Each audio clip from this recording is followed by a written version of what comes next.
In the movie Patch Adams, how many remember that movie from before? Right? Robin Williams. Right? He played a medical intern seeking ways to make things better for his patients. He's training to become a doctor and to help heal those who come to him. And yet he becomes aware of a greater gift within himself that he has seen to be very helpful to his patients. It was the gift of compassion expressed through humor that he wanted to share. Yet he met with many obstacles in his attempts to get approval from his bosses to advance his methods. In one scene in the movie, he looks out over a vast expanse of land on which he fantasizes he could build his own hospital. And in his utter frustration, he calls out to God, "What is it you want from me? What do you want me to do? Just show me, and I'll do it." Well, this scenario in some way parallels the scene in the desert, doesn't it? Where Jesus had gone to meditate. A laborer by trade, he'd been touched by the Creator and told that he was now empowered as God's human ambassador. And we can only imagine the significant weight this must have added to him.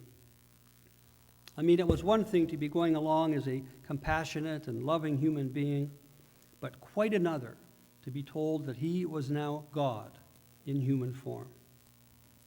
No wonder he wanted to get away from it for a while. He did what any human being would do facing a major life challenge.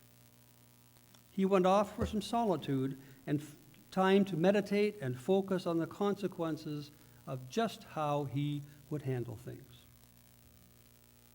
And as the passage from Matthew tells us, he's confronted in his meditation on 3 occasions by demons. Sort of like how Scrooge had to face 3 ghosts in the story of the Christmas Carol. But there's a significant difference here. Scrooge was challenged to look back at all he'd done, all the times he had abused his power and his wealth at the expense of those less fortunate. But the challenge posed to Jesus is to look ahead, to imagine just how much power he could have, depending upon how he would use his gifts. He can use them to impress and wow others like a magician, or he can use them to further the force of humanity. What temptation! Now, as I said earlier, the presence of the devil may not necessarily mean a physical devil exterior to Jesus. Maybe he was facing his own inner demons. We all have the capacity for good and evil, but the heart of it all lies with the choices we make. So let's look briefly at these 3 temptations as they speak to us, and let's explore the concept of our own deserts and demons. When asked to turn the stones into bread, Jesus is faced with a chance to create a material answer for mankind. And he knows that while this would make him popular among the people, it would not provide them with the spiritual nourishment he was supposed to help them find in their relationship with God. And after thinking about it for a moment, he tells Satan that man can't live on bread alone. And he declines the temptation to exercise his power in a way other than what God was asking. Now, one can also interpret the bread to represent more than just food, like material wealth and possessions. Now, there's nothing wrong with having wealth and possessions. But if we make them the objects of our living and focus only on them, we will indeed be left empty and unfulfilled. We will always thirst. But if we focus our energies on loving ourselves and loving others, and in living lives where we openly share our gifts, we'll enjoy our possessions even more. So, strike 1 against the devil. And so the demon tries again, tempting Jesus to throw himself down from the top of the temple and to trust the arms of God to reach out and catch him, Much like, what was that TV show when we were kids? Somebody be falling off a building, and who would come flying through the air? Superman, right? We thought that was magic. And here's the demon tempting Jesus. Jump off. God will save you. Well, again, Jesus decides no, not to put God to the test. Perhaps the message here for us is to take responsibility for our own journeys in life and for our own actions and behaviors. We can often neglect our health and our safety, putting ourselves at needless risk at times, leaving it all up to fate. But our free wills to act and do as we please carry with them consequences. And perhaps Jesus wanted to set the example of personal responsibility right there and then. So strike two, Satan. And then the third scene in Matthew sees Jesus looking out over the kingdom, realizing that he could still choose evil and still be a king. But it wasn't the kind of king God was asking him to be, and Jesus knew this.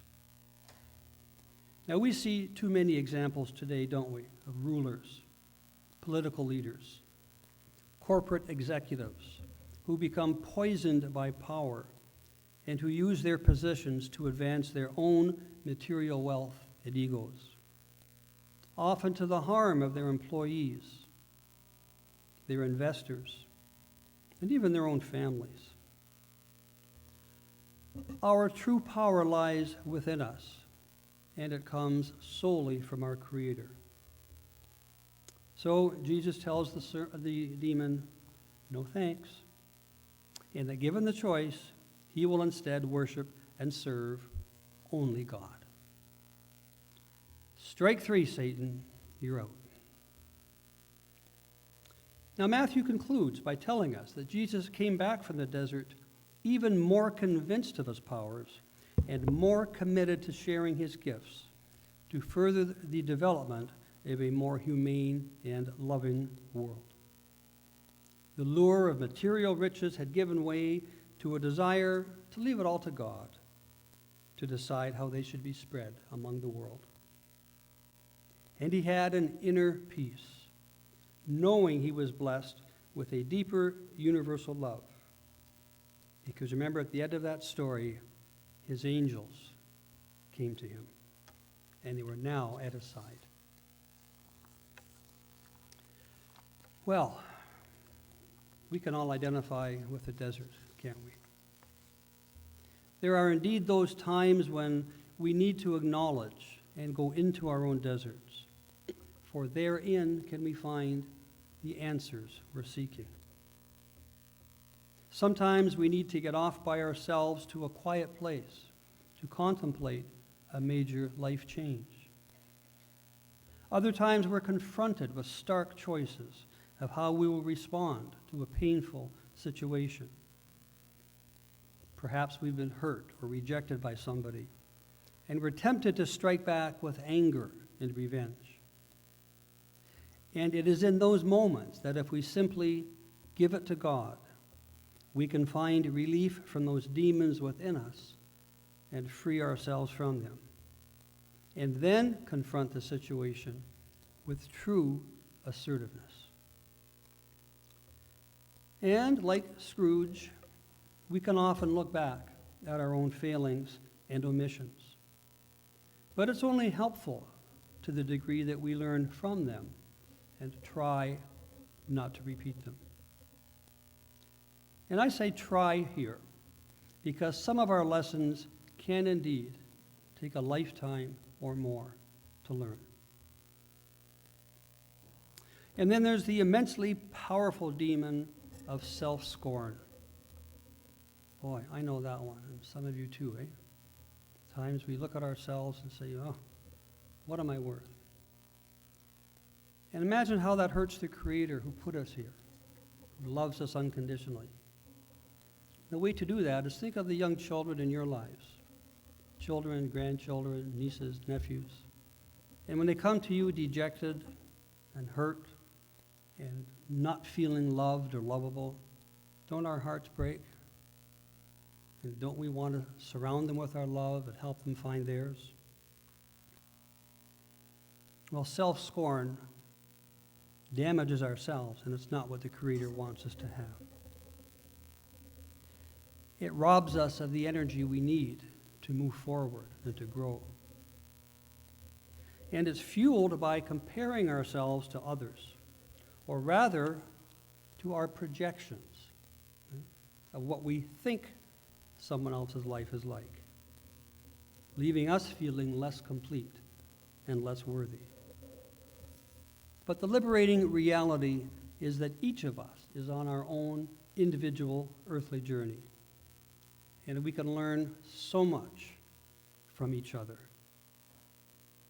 It simply requires us to be open to sharing and pooling together our collective humanities, our talents, our gifts, and embracing each other as we move through this world together. And this final thought: while we need to explore our inner deserts, we must resist the temptation to stay in them longer than necessary.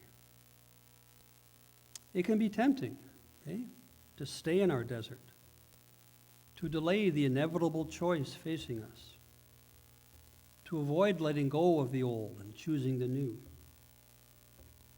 Social workers dealing with the homeless often encounter those who refuse help on the coldest of winter nights, choosing to stay off in the darkness rather than accept the warmth and light of a shelter. So while it's important for us to visit and explore our deserts, it's even more important that we come out of them and risk living more fully. And it's in those moments that the light of our own angels can reach us, much as they came to Jesus after his demons had departed. So as we continue our journey through Lent, let it not be all about darkness. After all, we know how this story ends, don't we? So let's live our lives in the light of our own resurrections, because they're always there for us as we move along on our own journeys. They're here for us each and every day. So Godspeed to you on your own Lenten journey.